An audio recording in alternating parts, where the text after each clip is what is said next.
The glass doors of the 42nd floor had never been opened by force before. They were designed to suggest invitation, not submission. Floor-to-ceiling panels overlooking the Singapore skyline, framed in brushed chrome, reflecting the kind of wealth that did not announce itself. The kind that simply existed, heavy and self-assured, like a mountain that had always been there. Ji Tai-hyun did not knock.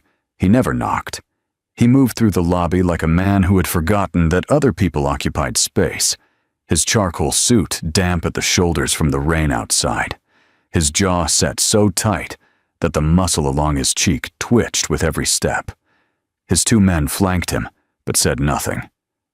They had learned long ago that when their boss looked like this, eyes flat, breath controlled, silence was the only currency worth spending.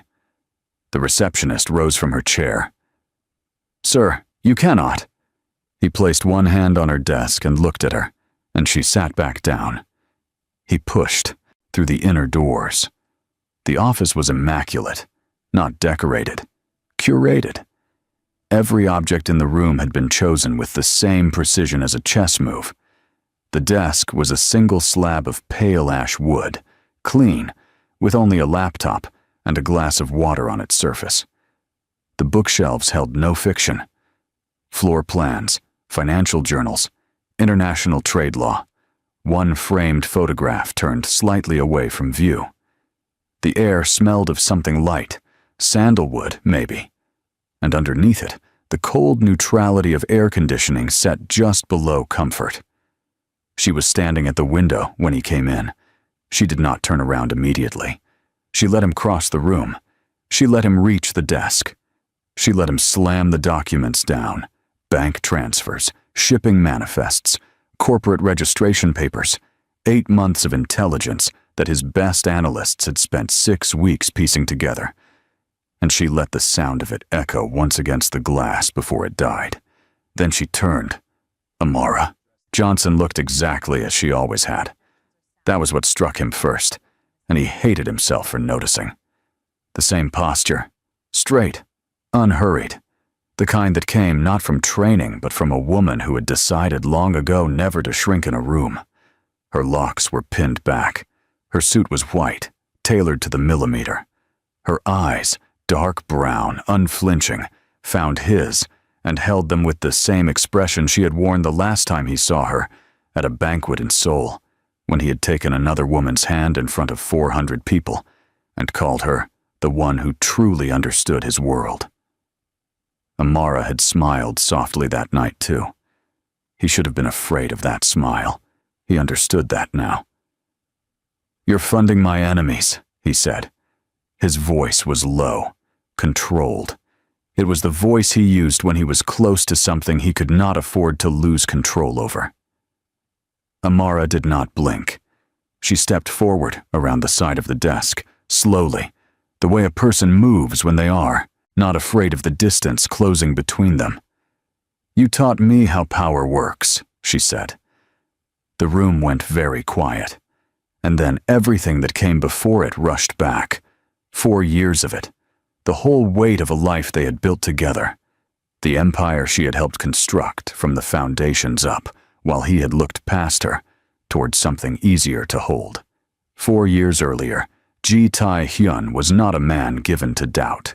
He had inherited the leadership of his syndicate at 29 after his father's sudden death, and he had spent the 6 years following that inheritance, turning a regional criminal organization into an international financial network, so sophisticated that Interpol had 3 different task forces dedicated to untangling it, and had succeeded with none of them.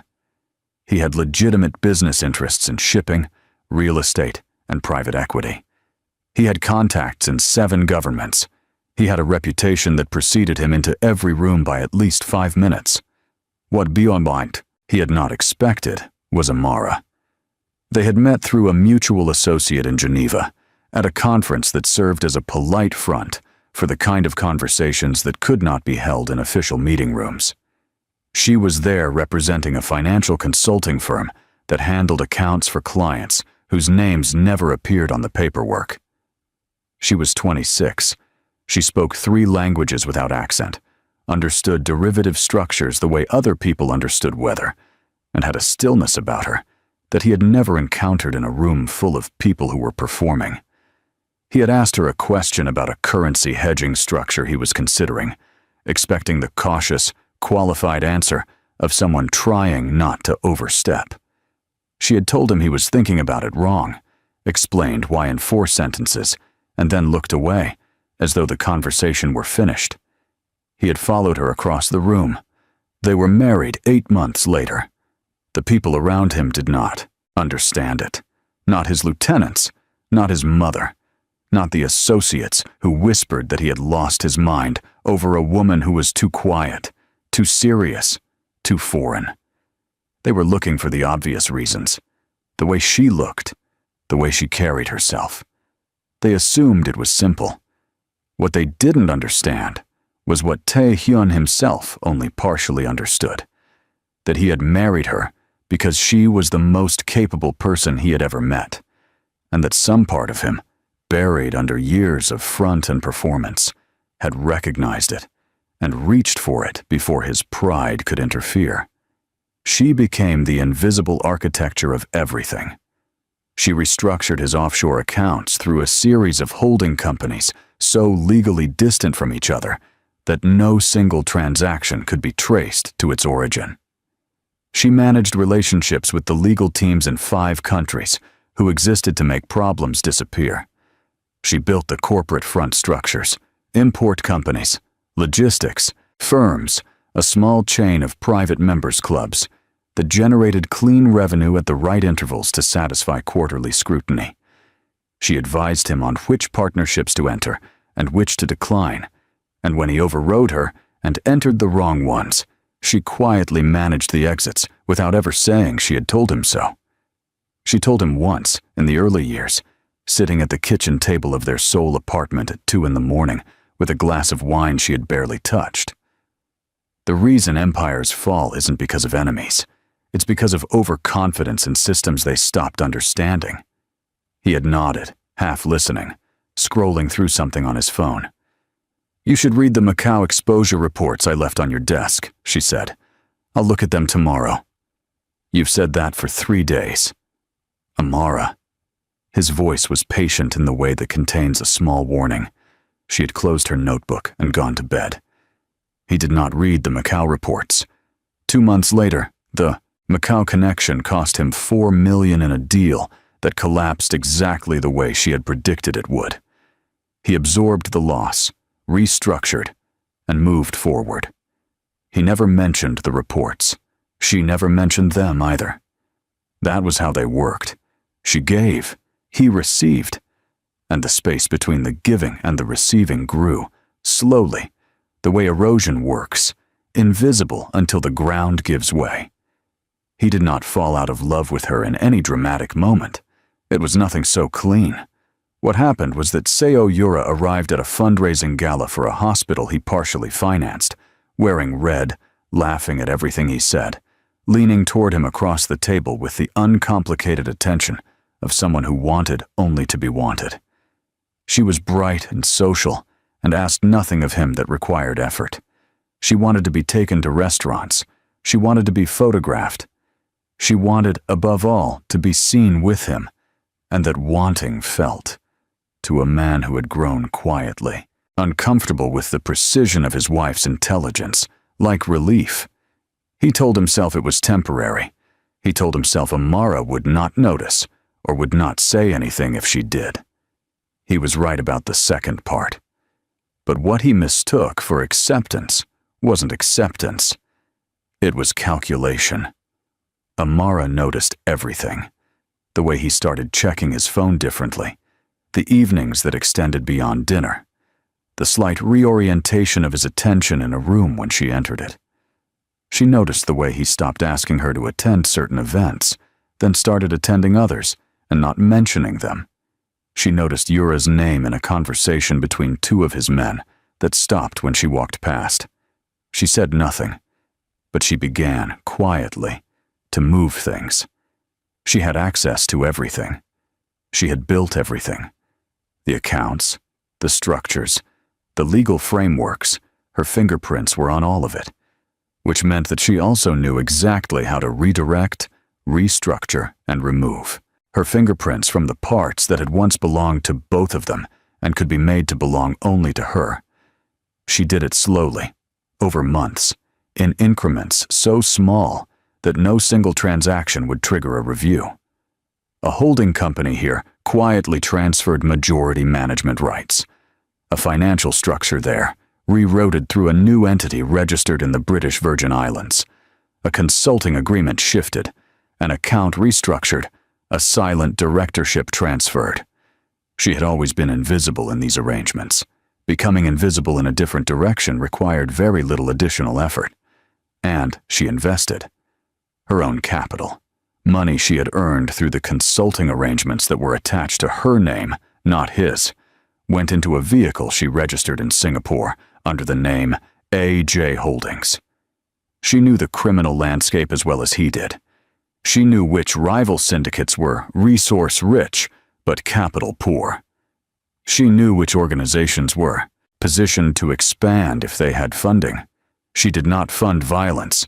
She was careful about that. She funded infrastructure, logistics networks, legal resources, financial management. She made them more capable in the same way she had made Tai-hyun more capable. She did not do it in anger. That was perhaps the thing he would never quite be able to process. She did it in clarity. And then came the banquet. It was in October, in the private dining room of a hotel in Seoul that Tai-hyun controlled 3 floors of. 400 people, business contacts, political allies, the careful mix of legitimate and illegitimate influence that constituted his world. Amara wore navy blue.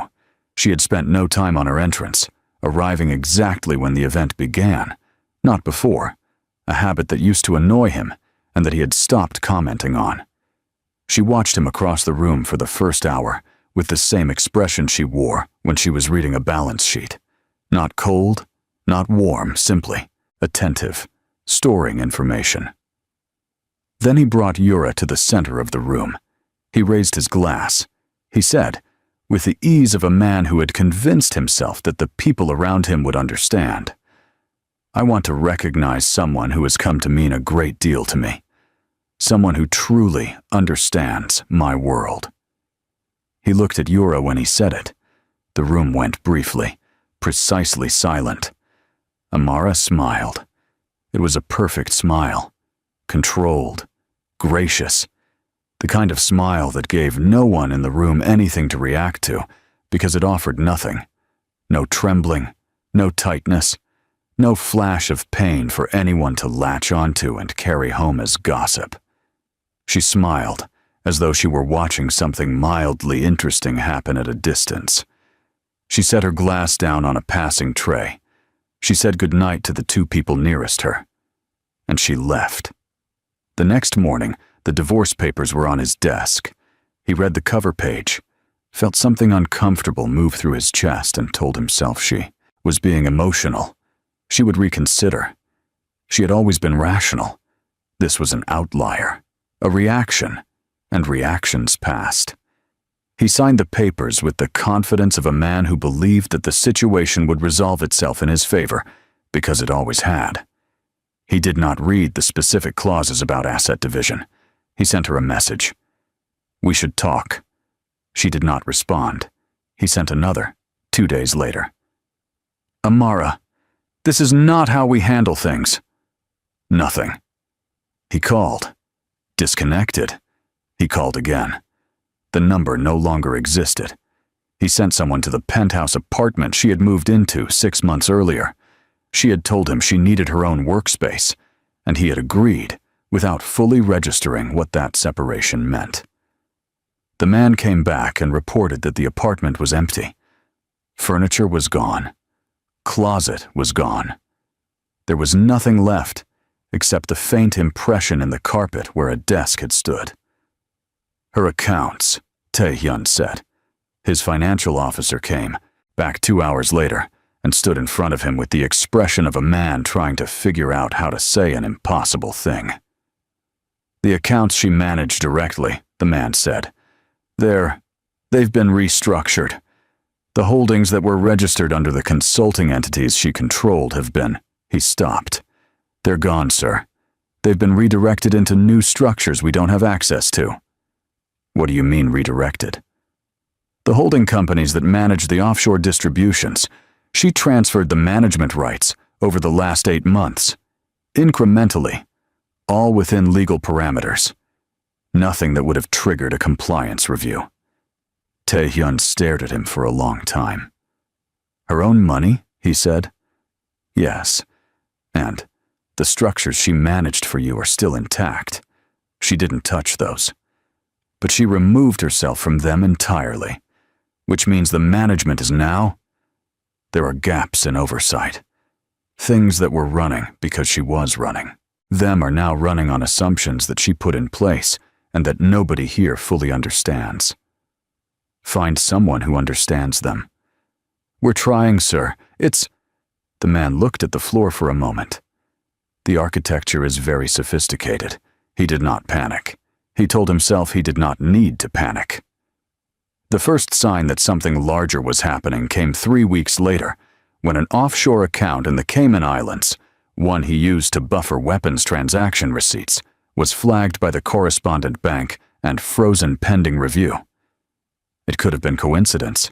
It was the kind of friction that happened occasionally in the business of moving money through structures designed to avoid scrutiny. He had his legal team file the appropriate challenges and expected the account to be released within 10 days. It was not released. Meanwhile, a rival syndicate operating in Southeast Asia, one that had always been underfunded and reactive, a nuisance rather than a threat, began behaving differently. They outbid Tae-hyun's people on a shipping contract they had no business having the capital to touch. They expanded into 2 new markets simultaneously. Their legal representation improved overnight, from local firms to an international practice, with offices in London and Hong Kong.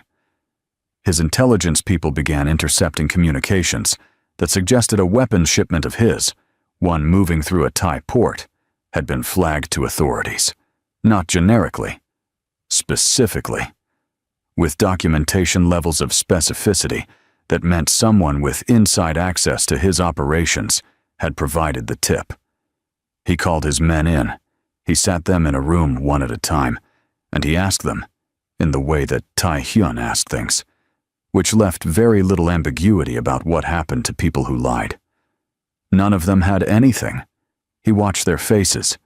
He had been reading people since he was 16 years old. None of them were lying. The leak was not inside his organization. His head of digital intelligence, a young man named Park Jun-seo, who had come to him out of the Korean military's cyber division and who had the unsociable quality of genuine genius, came to him one afternoon and asked if he had a few minutes. The entity funding the rival network, Jun-seo said, pulling up a screen. We tracked it back through 4 layers of registration. It's been moving capital through Luxembourg, Singapore, and a trust structure in New Zealand. The top-line entity is, he pointed at the screen, AJ Holdings. I know, Tae-hyun said. Do you know who? I know, he said again. He sat for a long time after Jun-seo left. He thought about the kitchen table at 2 a.m, and the glass of wine she never finished, and the notebook she had closed and taken with her to bed. He thought about the Macau reports. He thought about every meeting she had sat in, quiet. While he made decisions she had already anticipated the outcomes of, he thought about the way she had listened, not to respond, but to understand, with the completeness of someone filing information away in architecture he would never have access to. He had given her access to everything, and he had given her every reason to use it. He flew to Singapore on a Thursday. The rain came in over the straits as his car pulled up to the tower, and it felt theatrical, the kind of weather that announced itself, and he thought that was probably intentional too, in some way he could not articulate. He was aware, for the first time in a long time, of a sensation he had not expected to feel walking into a confrontation. He was not certain who had the advantage. His men went in first. Security let them pass, not because his men were intimidating, they were, but because the woman running this building had decided to let them pass, and he knew that now, in a way, he had not known it before.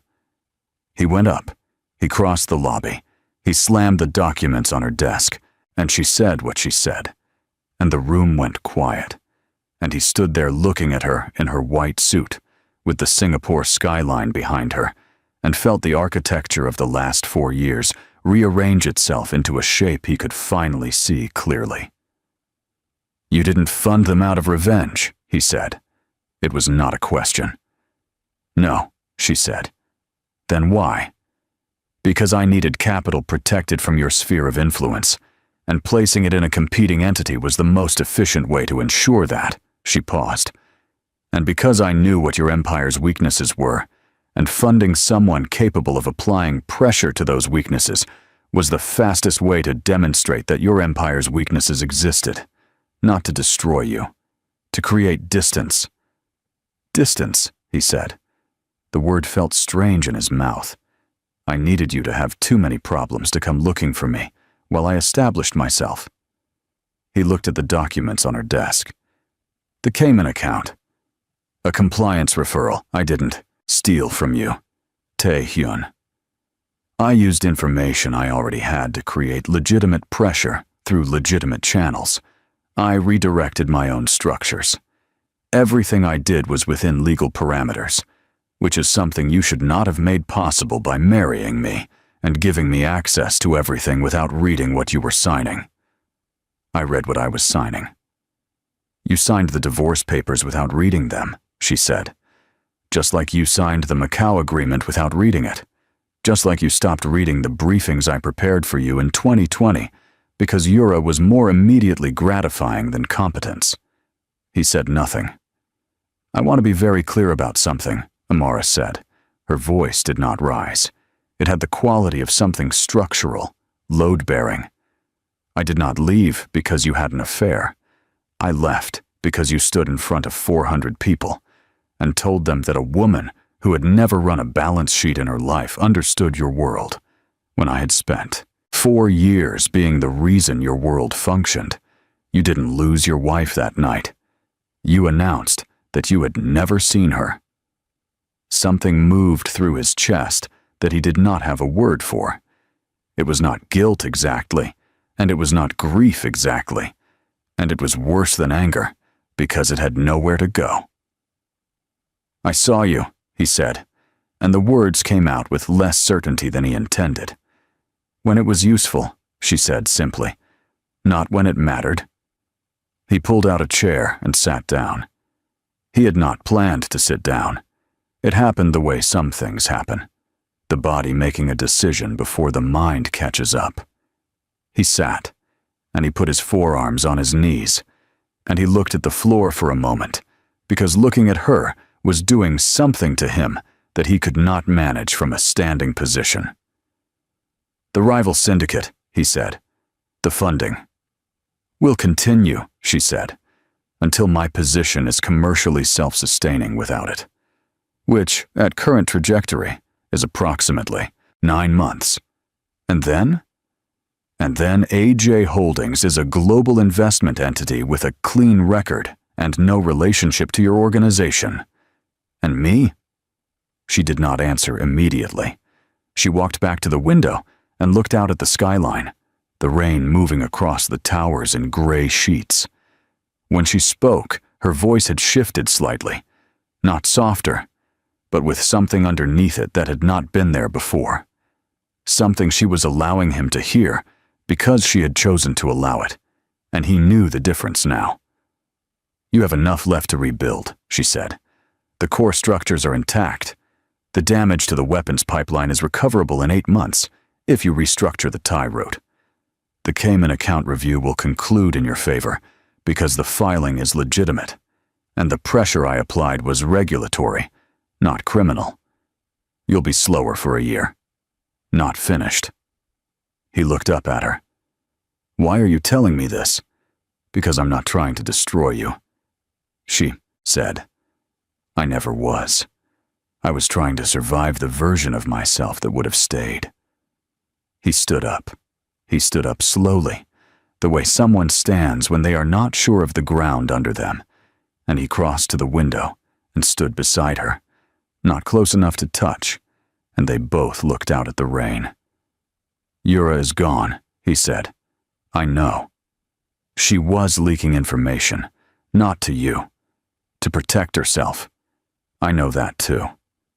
He turned to look at her profile. She did not turn to look back at him. I dismissed you, he said. Every time. Yes. The Macau reports, the partnership recommendations, he stopped. All of it. All of it, she agreed. I didn't know what I had. She turned then. She looked at him with those steady, dark eyes, and she said something he had not expected, because what he had expected was either coldness or openness, and what she gave him was neither. She gave him truth, which was harder than both. You knew, she said. You just thought it would always be there. He had no answer for that. Because she was right. He had known what she was. That was why he had married her. That was why he had trusted her with everything. And he had taken that knowing and converted it into assumption. That her capability was permanent. That her presence was unconditional. That she would absorb his inattention and his dismissals and his public disrespect and remain in place the way infrastructure remains in place. Because infrastructure does not have feelings and does not have limits and does not, at 2 a.m. at a kitchen table, close a notebook and decide quietly that the calculation has changed. I built leverage, he said, repeating what she had said in his mind. That's what you said. Loyalty without leverage is weakness. You showed me that. I showed you that because I used it against people I underestimated. Yes, she said, and then I underestimated you. Yes. He looked at her for a long moment. The rain was very loud. The city below was moving on without either of them, the way cities do. What happens now? He said. Now, she said, I run my company, and you rebuild yours. That's all? What were you hoping for? He said nothing, because what he was hoping for was something he had forfeited, and he was honest enough, in this room, in this moment, to know it. She moved back to her desk. She picked up one of the documents he had slammed down, the bank transfer sheets, and she looked at them with the expression of someone reviewing a report they had already read. Your Thai logistics partner is compromised, she said. Not by me, by someone inside his own organization. You should address it before you restructure the route. He stared at her. You're advising me. I'm telling you a fact, she said. What you do with it is your decision. As it always was. She picked up her phone and glanced at the screen, and something in her posture changed slightly, barely perceptibly, back into the mode of a woman who had a company to run and a meeting to prepare for. She had given him what she had chosen to give him. The door had not opened wider than she intended it to. He picked up the documents from her desk. He straightened them. He looked at her one more time. The photograph, he said, on the shelf. It's turned away. She didn't look at the shelf. Yes. Is it us? She looked at him then, just for a moment. Go home, Tae-hyun, she said. He went. He sat in the private jet on the runway and did not tell the pilot to leave for 40 minutes. He sat in the leather seat, and he looked at the rain on the window, and he let the last 4 years play back through him. Not the way a man reviews intelligence, but the way a man finally allows himself to feel the weight of what he chose not to see. He thought about her at that conference in Geneva, turning away from him after 4 sentences, because the conversation was finished. He thought about the early years when he would find her in the apartment at midnight building financial models, and he would come and lean in the doorway and watch her for a moment and feel, what? Something clear and grounding. something that made the noise of his life quieter. He thought about when that had shifted, when ease had become more attractive than substance, when Yura's laughter had felt like relief from something he could not name. But he could name it now. He had been relieved of Amara's intelligence, because her intelligence was a mirror, and the mirror showed him every version of himself he preferred not to examine. It was easier to be with someone who did not see him clearly, and he had called that preference love. Back in Seoul, his men had discovered Yura's communications with a secondary contact. Small leaks, nothing operationally devastating, but enough to confirm that she had been protecting herself by trading information, unaware or unconcerned that the information belonged to an organization whose tolerance for that kind of calculation was close to zero. He had ended it without ceremony, without anger, in the way you close a door that should not have been opened. The absence felt nothing like what he had expected. He had expected relief, or grief, or the simple hollow of something removed. Instead, what he felt was a kind of clarity, the same uncomfortable clarity you feel after a fever breaks, and you can see the room again, as it actually is. He thought about what Junseo had said when he showed him the AJ Holdings data. Whoever built this understood your infrastructure the way you understand it. Better, in some ways. They knew where the pressure points were. She had known because she had built the pressure points. She had built him, and he had looked past her. The pilot came back to check on him. "Sir, are we departing?" He looked at the rain. "Yes," he said. "We're going home." The months that followed were among the hardest of his professional life and the most clarifying of his personal one. He restructured. He addressed the Thai logistics compromise. She had been right. The partners' organization had a mole, and identifying it early saved a shipment worth $11 million and the relationship itself. He rebuilt the oversight systems that had run on her management and installed people capable of maintaining what she had designed, because she had designed it well enough that it could be maintained, even if it could not be replicated. J Holdings continued for 9 months, as she had said it would. At the 9-month mark, the investment in the rival syndicate was quietly withdrawn, not with fanfare, not with any communication directed at him, simply done, the way she did everything. The syndicate did not collapse. They had become commercially capable enough to sustain themselves, which he suspected she had also intended. He found himself in meetings, saying things she had said to him years ago and only now understood. He found himself reading the briefings, all of them. He found himself pausing before decisions and asking the question she had always asked silently from across the room.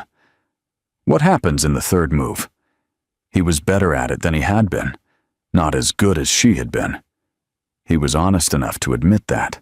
He did not contact her. He had enough self-awareness finally to understand that contact would have been for himself and not for her, and that she had made her decision from a position of clarity and deserved to have it respected. He thought about her every day, the way you think about a country you have left, not with the sharp ache of something recent, but with the steady, settled recognition of what that place had meant and what it had made you.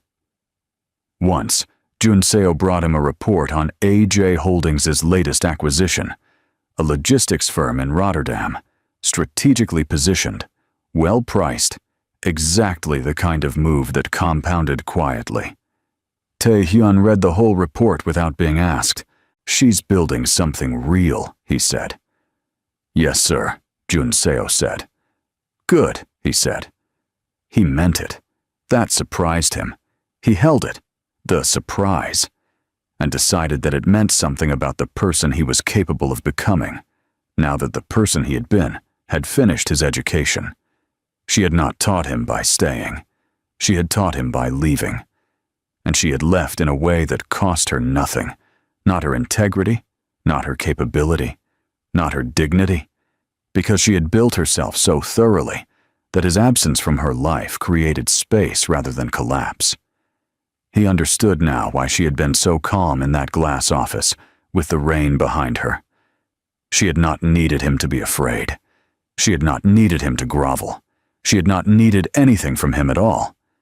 That was what power actually looked like, not the kind he had spent his whole life accumulating, the kind built on leverage and fear and the threat of consequence, but the other kind, the kind that came from knowing exactly who you were and building so completely from that knowledge that nobody could take it from you, not even someone who had once held everything you valued. She had walked into her future with her whole self intact.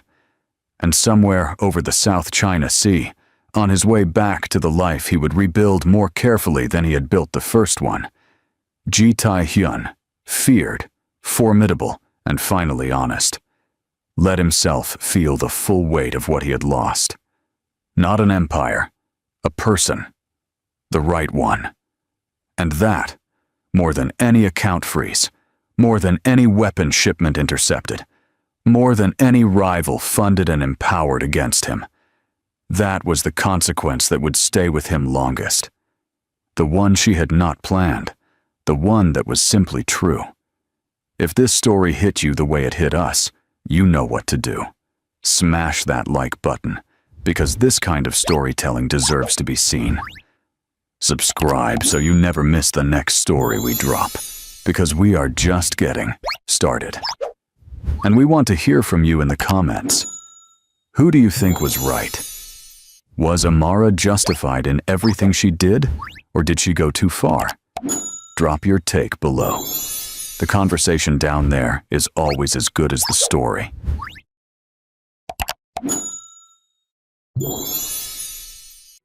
The playground was empty, except for the sound of Jun's laughter echoing across the swings. Tae-shin pushed him higher, his hands trembling slightly each time the small body arced backward into the sky. 6 weeks had passed since that day at the coastal town. 6 weeks of supervised visits that felt like walking on glass.